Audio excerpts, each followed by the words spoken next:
Yeah. I mean, I'm stoked for LA Olympics. I'm definitely gonna try my best to be there.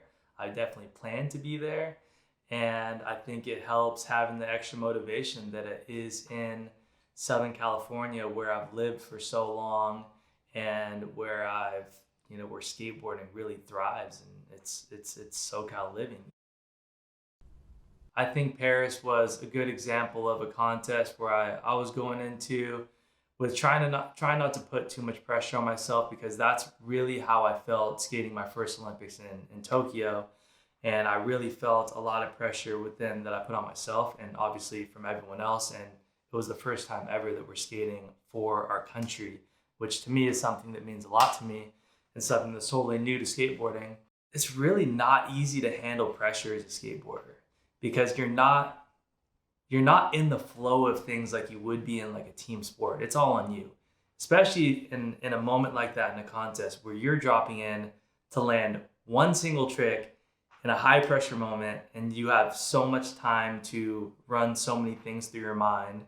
And there's also the fact that what we're doing out there is really dangerous. So it's not even easy to just be really committed on that side of things.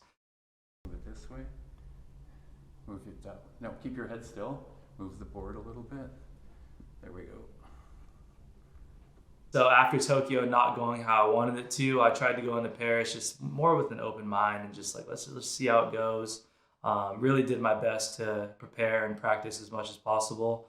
And once the contest got going, I was stoked out there. I did mess up on my first run, but then that made me try harder tricks in my second run, and I really went for it and put it all on the line.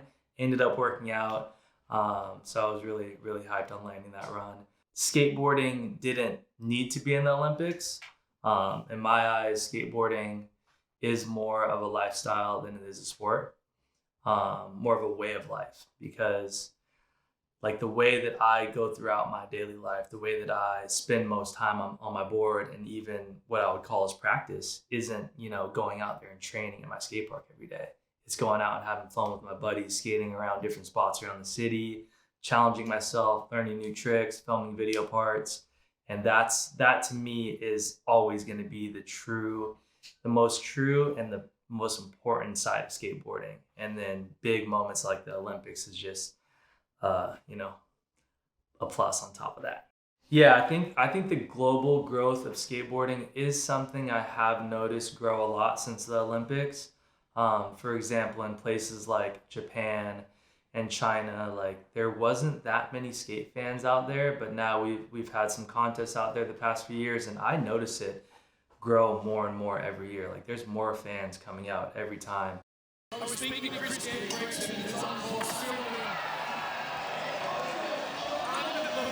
oh no, Nyjah Huston. Look at this smile. Thinking back on those moments, like that was my dream to skate X Games. And then now next year it's going to be my 20th year skating X Games. And I think the new stuff they're doing is really cool with X Games League, and really just creating more opportunity for skateboarders and action sports guys out there, because that's really what a lot of these guys need. Honestly, one of my goals in life and in skateboarding is to simply skate for as long as possible and to be out there grinding rails when I'm like 60, 70 years old.